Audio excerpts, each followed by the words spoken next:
MBBS और BDS के दाखिलों से मुतालिक हुकूमत की जानिब से जारी करदा GO 33 के मुतासिरा हैदराबाद, वरंगल और खम्मम अजला के तलबा के वालिदैन ने साबिक वज़ीर हरीश राव से मुलाकात की। इस मौके पर मुतासिरा तलबा के वालिदैन ने अपनी तशवीश का इजहार किया है कि हुकूमत के गैर इरादी GO की वजह से इनके बच्चों के मेडिसिन पढ़ने के इम्कानात कम हो रही हैं। वालिदैन ने कहा कि 4 साला दौरे हुकूमत में तेलंगाना में पैदा होने वाले बच्चे नॉन लोकल होना अफसोसनाक बात है। हुकूमत के इस फैसले की वजह से तेलंगाना के बच्चे रियासत में MBBS और BDS की तालीम हासिल करने का मौका खो रहे हैं।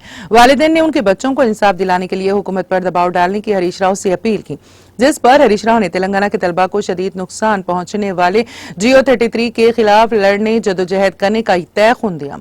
हरीश राव ने कहा कि वो तलबा के मुस्तकबिल के पेश नजर कानूनी जंग से पीछे नहीं हटेंगे। वालिदैन और तलबा परेशान ना हो, BRS पार्टी इस मामले के साथ खड़ी रहेगी। उन्होंने कहा कि हुकूमत कम अज कम अब भी इस मामले पर रद्द-ए-अमल का इजहार करते हुए अपने बच्चों के दाखिले के लिए मुकामी को यकीनी बनाने के लिए एक नई जामे पॉलिसी के साथ आने की जरूरत है।